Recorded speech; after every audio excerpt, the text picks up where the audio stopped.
Ayun, hello guys, this is my first vlog. Sa vlog na to, dito i-share ko yung mga nutritional tips, fitness, ulitan. Sa marami kayong matututunan. Vlog na to, ipapakita ko sa inyo is yung back workout. Tapos konting leg workout lang. So yung workout na yun is binigay sa akin ng coach ko. So sundin natin, baka magalit. So shout out kay Coach Jack. So yun, game.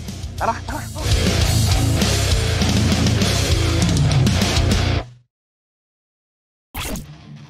Yan. Ito yung workout na gagawin ko ngayon. So, 1, 2, 3, 4, 5. Siyempre, huwag natin kalimutan mag-dynamic movement. Okay?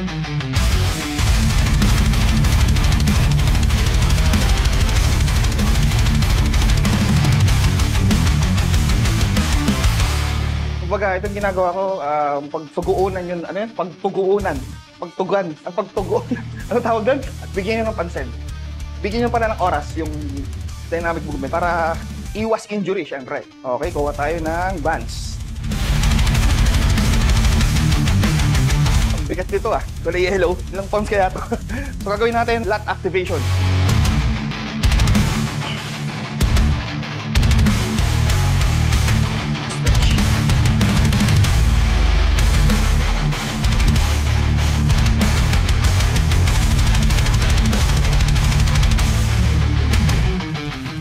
Hiningal ako dun. First natin is lat pull down. Feeder set muna tayo. Feeder set. Para ito yung tinatawag na warm-up set. Game.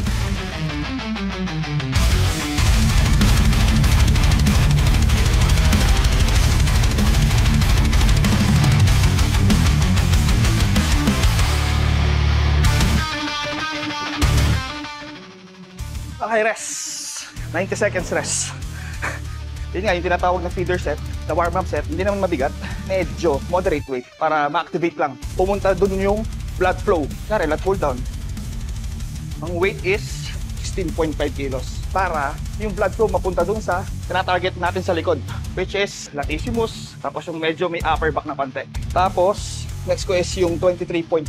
So, ito yung second feeder set ko. Hindi pa siya working set, warm-up set pa rin. Hanggang sa makuha ko yung top set, dun papasok yung working set. Tipong hirap na hirap ka na. Ganun talaga yung training. Dapat hanapin mo yung working set na tipong hirap na hirap ka na. Hindi yung parang nagagawa pa siya ng 15 na maganda, so gawin ko na yung second set.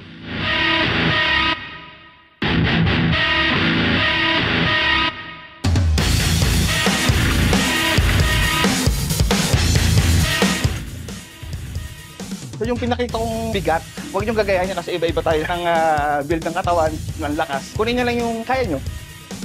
So warm-up set. Okay, third feeder set. Medyo kaya pa eh. Next nito, working set na.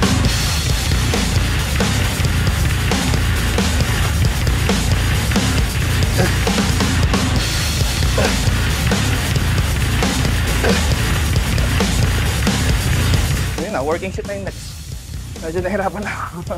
So about naman dito, ito yung ginagamit pag medyo mabigat na yung binubuhat natin. Lalo sa back. Para mas mahipitan mo pa yung grip mo. Pwede namang hindi kung matibay talaga yung grip nyo. Pero ako kasi, sa sobrang bigat na ng binubuhat ko, medyo nabibitawan ko na eh. So ayun, yun yung purpose nito. So try ko to ng 15 reps. First working set. Let's go!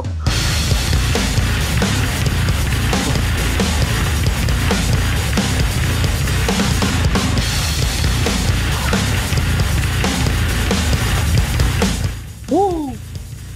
First working set, so dalawang working set pa tayo. So kailangan natin mag-rest. Para yung susunod na set, mabuhat natin ng ayos. So rest ko, 120 seconds. Second working set. So try ko 15.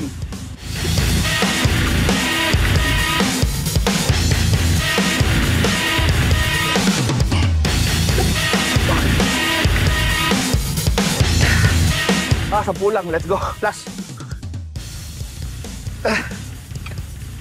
Rest.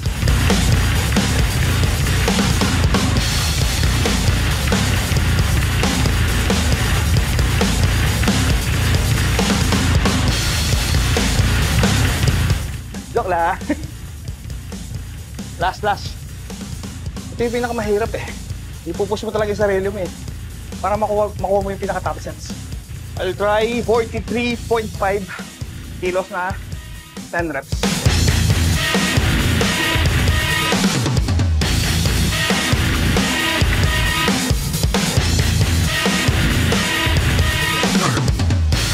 Pa,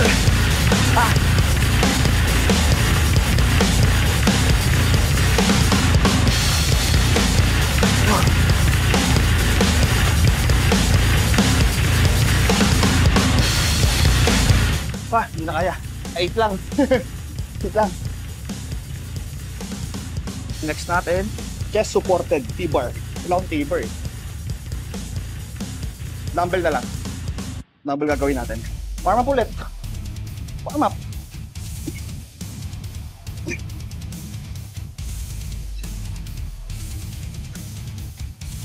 Okay. First feeder set. So focus nito, upper back. Weighted na kagad yung upper back ko. So ito yung isa sa pinaka mabisang workout sa upper back. Isa sa paborito ko to. Siyempre, mas maganda yung machine na rin talaga, di ba? Pero ito kasi talagang mano-mano eh.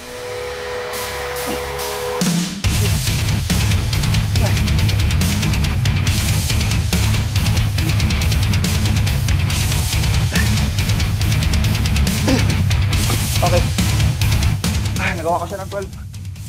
Parang working set na yun ah. Rest between sets. So, depende naman sa inyo eh. Ako kasi, sabi ni coach, 3 minutes yung maximum. Pero minsan, hindi ko nasusunod. Ang sinusunod ko sa yung heart rate ko eh. So, bago ako mag-proceed sa second set or third set, so, kailangan kong pababain pa yung heart rate ko.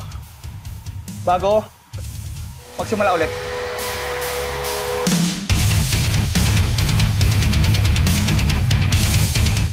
Yung plan namin ni coach this year, twice na back, tapos wasak na wasak dapat. Kasi yun din talaga yung naging weakness ko. Although okay na, pero yun nga, nung lumaban ako, syempre, grabe yung mga kalaban ko as in.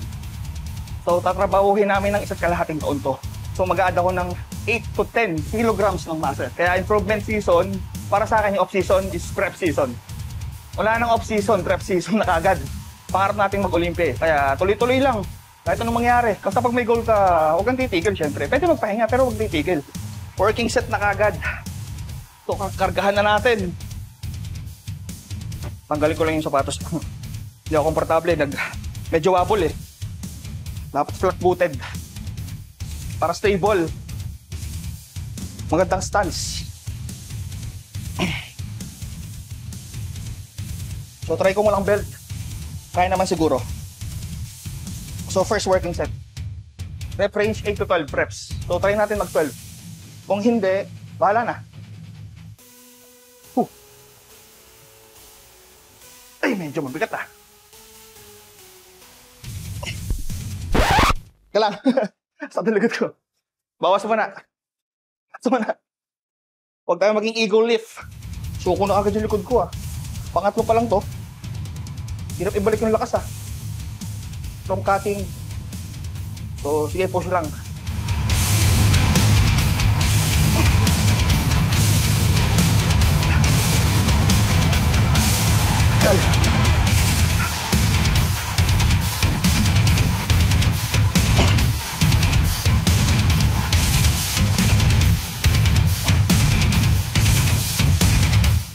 Okay na yun.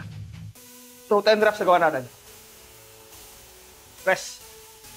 Okay, maganda ko ng 10 kilos.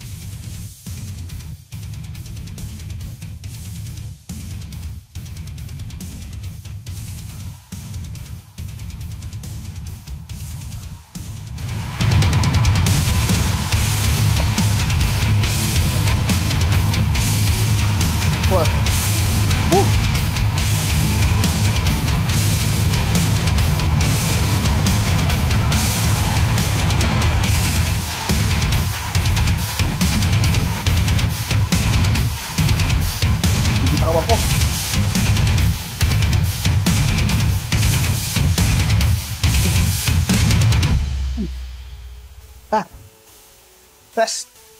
Last set. Heart rate check. 153 heart rate. Taas. Wow! At mo yung inumin ko. Hindi tayo sponsored. Shoutout kay Coach Lonnie. Coach Lonnie, siya yung top trainer natin last month. 200 plus. Wow! Lampas sa kota. Grabe. Wow! Water intake ko 7 liters. Tapos yung sodium ko, 10 grams ng Himalayan pink salt. Hanggang ngayon, nagbibilang pa rin ng salt sa tubig. Tagal naman po ano nito.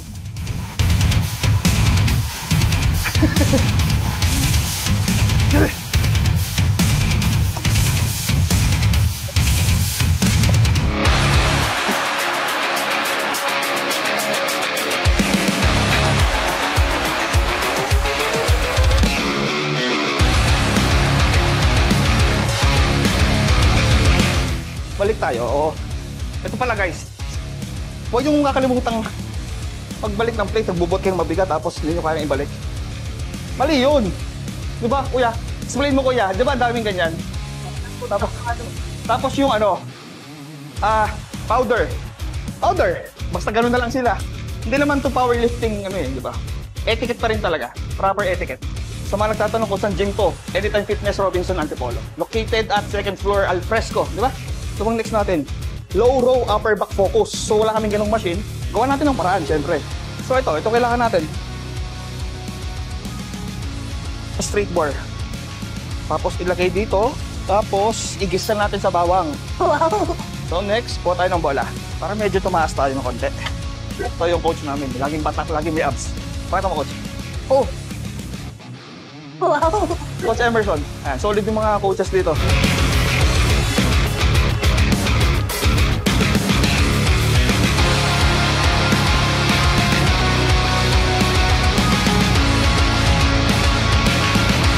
Yung club manager namin, Sir Jeff Dison. So shoutout kay Sir Jock, yung nasa likod ng camera. Ito po yung, yun o. Ito po siyang client ko. Paki-like na lang po yung page nila sa IG. FB pala, FB. EGM Production. Pinakalas, Black Pulse.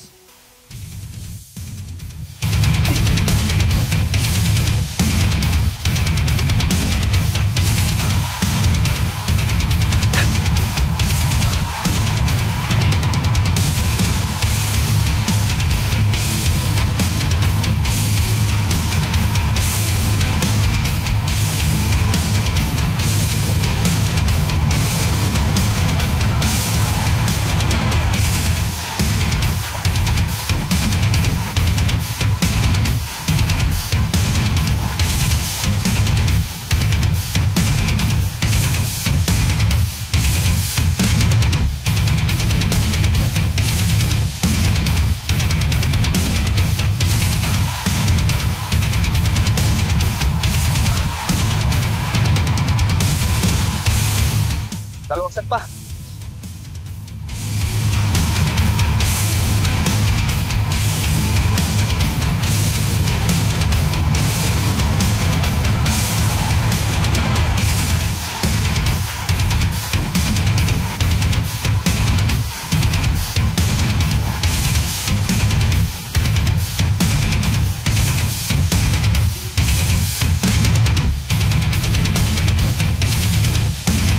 Last two.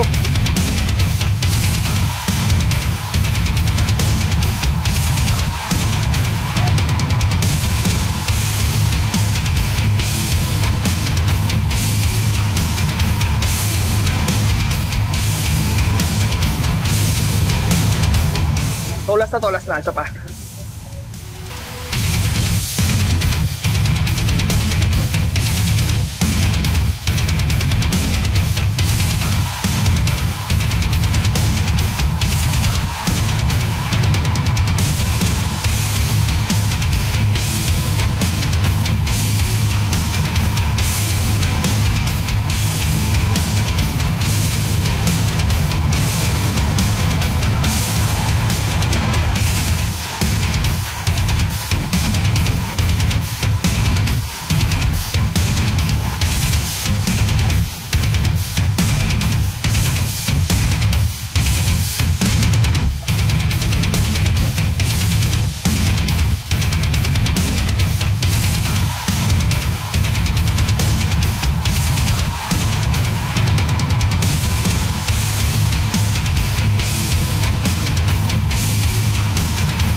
So, pakisupport po yung first vlog ko. Pa-like and share and subscribe po. And then, pa-hit yung notification bell. Yun lang. See you soon sa next vlog ko.